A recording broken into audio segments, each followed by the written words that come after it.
ರಾಜೀನಾಮೆ ಕೊಡದೆ ವಾಪಸ್ ಆಗಿದ್ದಾರೆ. ಇದೀಗ ಎಲ್ಲ ಶಾಸಕರು ಸಾಕಷ್ಟು ಜನರನ್ನ ಶಾಸಕರನ್ನಾಗಿ ನಾವು ಮಾಡಿದ್ದೇವೆ, ನಾನು ಯಾರಿಗೂ ಏನು ತೊಂದರೆಯನ್ನ ಮಾಡೋದಿಲ್ಲ ಅಂತ ಹೇಳಿ KH ಮುನಿಯಪ್ಪ ಸ್ಪಷ್ಟನೆಯನ್ನ ಕೊಡ್ತಾ ಇದ್ರು.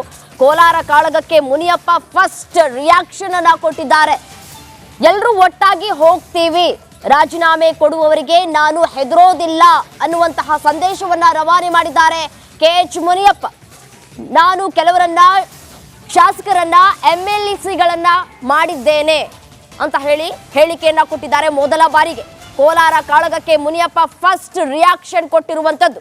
ನಾನು ಯಾರಿಗೂ ಏನೂ ತೊಂದರೆ ಮಾಡಿಲ್ಲ, ಎಲ್ಲರೂ ಕೂಡ ಒಗ್ಗಟ್ಟಾಗಿ ನಿಂತು ನಾವು ಲೋಕಸಭಾ ಚುನಾವಣೆಯನ್ನ ಎದುರಿಸ್ತೇವೆ ಅನ್ನುವಂತಹ ಒಂದು ಕಡೆ ವಿಶ್ವಾಸವನ್ನ ಕೂಡ ವ್ಯಕ್ತಪಡಿಸಿದ್ದಾರೆ. ಅದೇ ರೀತಿಯಾಗಿ ಈ ಎಲ್ಲಾ ಶಾಸಕರು ಏನ್ ಬೆದರಿಕೆಯನ್ನ ಹಾಕ್ತಾ ಇದ್ದಾರೋ ಆ ಬೆದರಿಕೆಗೆ ನಾನು ಜಗ್ಗೋದಿಲ್ಲ, ಬಗ್ಗೋದಿಲ್ಲ ಅನ್ನುವಂತಹ ಸಂದೇಶವನ್ನ ಕೂಡ ರವಾನೆ ಮಾಡಿದ್ದಾರೆ. ಒಂದ್ ಕಡೆ ಟಿಕೆಟ್ ಫೈನಲ್ ಆಗಿತ್ತು, ಅದಕ್ಕೆ ಈಗ ಕ್ಯಾನ್ಸಲ್ ಆಗಿದೆ ಅನ್ನುವಂತಹ ಮಾಹಿತಿ ಲಭ್ಯವಾಗ್ತಾ ಇರುವಂತದ್ದು. ಇಲ್ಲ, ಹಾಗಾಗಲ್ಲ, ಒಟ್ಟಿಗೆ ತಗೊಳ್ಳಿ. ನೋ ನೋ ನೋ ಇಲ್ಲ, ಎಲ್ಲ ಒಟ್ಟಿಗೆ. ಕೋಲಾರ ಟಿಕೆಟ್ ವಿಚಾರವಾಗಿ ಕಾಂಗ್ರೆಸ್ ಪಕ್ಷದಲ್ಲಿ ಸಾಕಷ್ಟು ಹಗ್ಗ ಜಗ್ಗಾಟ ಆಗ್ತಾ ಇದೆ, ಏನ್ ಹೇಳ್ತೀರಾ ಸರ್? ಟಿಕೆಟ್ ಇವತ್ತು ಫೈನಲ್ ಆಗುತ್ತಾ?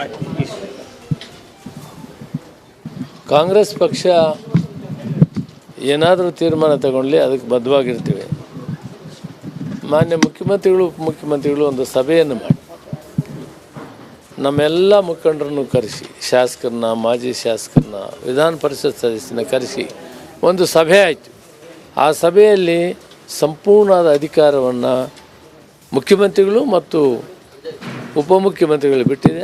ಹೈಕಮಾಂಡ್ ತೀರ್ಮಾನಕ್ಕೆ ನಾವು ಬದ್ಧವಾಗಿರ್ತೀವಿ ಅಂತ ಒಟ್ಟಾರೆ ಒಂದು ತೀರ್ಮಾನಕ್ಕೆ ಬಂದೆವು.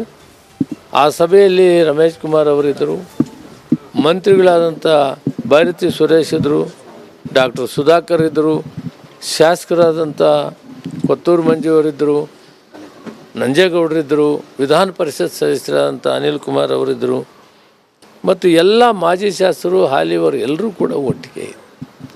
ಇಂತಹ ಸಂದರ್ಭದಲ್ಲಿ ನಾವೆಲ್ಲ ನಮ್ಮ ಅಭಿಪ್ರಾಯಗಳು ಹೇಳಿದ್ವಿ.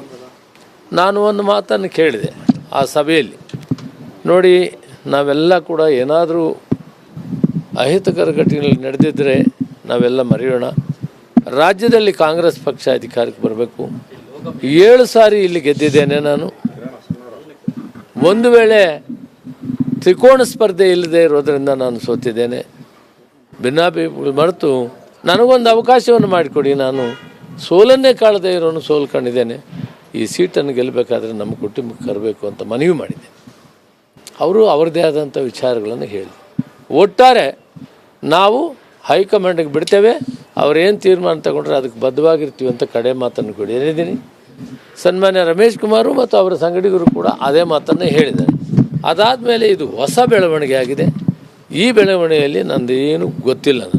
ನಾನು ಒಂದೇ ಮಾತು ಹೇಳ್ತೇನೆ, ಇಷ್ಟೆಲ್ಲ ಆದರೂ ಕೂಡ ಹೈಕಮಾಂಡ್ ಏನು ತೀರ್ಮಾನ ಮಾಡ್ತದೆ ಅದಕ್ಕೆ ನಾನು ಬದ್ಧವಾಗಿರ್ತೇನೆ. ಈಗ ಹೈಕಮಾಂಡ್ ಏನಾದ್ರು ಬೇರೆ ಅಂದ್ರೆ ನಿಮ್ಮ ಕುಟುಂಬದವರು ಅವರು ಎಂಥ ತೀರ್ಮಾನ ಕೊಟ್ಟರು ಅದಕ್ಕೆ ಬದ್ಧವಾಗಿರ್ತೇನೆ. ನನ್ನ ಡಿಮ್ಯಾಂಡ್ ಇದೆ, ಇಡೀ ರಾಜ್ಯ ನೋಡ್ತಾ ಇದೆ, ಇದು ಒಂದು ದೊಡ್ಡ ಸಮಾಜ ಇದೆ, ಇದು ರಾಜ್ಯ ನೋಡ್ತಾ ಇದೆ. ಆದರೂ ಕೂಡ ನಾನು ಶಿಸ್ತಿನ ಸಿಪಾಯಿಯಾಗಿದ್ದೀನಿ. ಇವೆಲ್ಲವನ್ನು ಗಮನದಲ್ಲಿಟ್ಕೊಂಡು ಹೈಕಮಾಂಡ್ ಒಳ್ಳೆ ತೀರ್ಮಾನ ತಗೊಳ್ತದೆ ಅಂತ ಭಾವಿಸಿದ್ದೀನಿ. ಅವರು ತಗೊಂಡ ತೀರ್ಮಾನಕ್ಕೆ ನಾನು ಬದ್ಧವಾಗಿರ್ತೀನಿ. ಮಲ್ಲಿಕಾರ್ಜುನ್ ಖರ್ಗೆ ಅವ್ರನ್ನ ಬೆಳಗ್ಗೆ ಕೂಡ ಭೇಟಿಯಾಗಿದ್ದೆ, ಅವರಿಗೆ ವಿಷಯಗಳನ್ನು ತಿಳಿಸಿದೆ, ನಮಗೆ ಅವಕಾಶ ಮಾಡಿಕೊಡ್ಬೇಕು ಅಂತೇಳಿ ಹೇಳಿದ್ದೇನೆ. ಅವರು ತೀರ್ಮಾನ ತೆಗೆದುಕೊಳ್ತಾರೆ.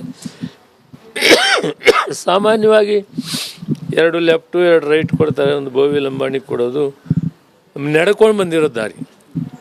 ಈ ಸಂದರ್ಭದಲ್ಲಿ ಒಂದು ಚಿತ್ರದುರ್ಗ ಅನೌನ್ಸ್ ಮಾಡಿದ್ದಾರೆ. ಬಹುತೇಕ ಇಲ್ಲಿ 7 ಸಾರಿ 8 ಸಾರಿ ಕೊಟ್ಟಾಗ ಕೂಡ ಲೆಫ್ಟ್ನವರೇ ಗೆದ್ದಿದ್ದೇವೆ, ಗೆಲ್ಲಿಲ್ಲ ಅಂತಿಲ್ಲ. ಆದರೆ ಇಲ್ಲಿ ಕಾಂಗ್ರೆಸ್ ಬಹಳ ಭದ್ರವಾಗಿದೆ. ಅಲ್ಲದಿದ್ದರೆ ಸ್ವತಂತ್ರ ಬಂದ ಮೇಲೆ 1-2 ಸಾರಿ ಬಿಟ್ಟರೆ ಇಲ್ಲಿವರೆಗೂ ಕೂಡ ಕಾಂಗ್ರೆಸ್ ಗೆದ್ದಿದೆ. ಕ್ಯಾಂಡಿಡೇಟ್ ನಾನೇ ಅಂತಲ್ಲ, ಬೇರೆ ಯಾರೇ ಅಭ್ಯರ್ಥಿ ಇದ್ದಾಗ ಕೂಡ ಗೆದ್ದಿರೋವಂಥದ್ದು. ಆದರೆ 7 ಸಾರಿ ಯಾರು ಒಟ್ಟಿಗೆ ಗೆದ್ದಿರೋವಂಥ ಸಂದರ್ಭ, ಒಬ್ಬರು ನಮ್ಮ ಜಾಫರ್ ಶರೀಫ್ ಸಾಹೇಬರು, ಒಬ್ಬರು ಶಂಕರಾನಂದ್ ಬಿಟ್ಟರೆ ಇಡೀ ರಾಜ್ಯದಲ್ಲಿ, ಅದು ಇಂದಿರಾ ಗಾಂಧಿ ಕಾಲದಲ್ಲಿ, ಇಂದಿರಾ ಗಾಂಧಿ ಕಾಲ ಆದಮೇಲೆ ಕೂಡ ಇವತ್ತು ಜನ ನನ್ನನ್ನು ಕೈ ಹಿಡಿದ ಅಂದರೆ ಒಂದು ವರ್ಗ ಅಲ್ಲ, ಒಂದು ಉಪಜಾತಿ ಅಲ್ಲ, ಎಲ್ಲ ಸಮುದಾಯಗಳು ಸೇರಿ ನನಗೆ ಆಶೀರ್ವಾದ ಮಾಡಿದ್ರಿಂದ 7 ಸಾರಿ ಗೆಲ್ಲಕ್ಕಾಯ್ತು. ನಾನು ಇವತ್ತು ಕೂಡ ಆ ನಂಬಿಕೆ ಇಟ್ಕೊಂಡಿದ್ದೀನಿ.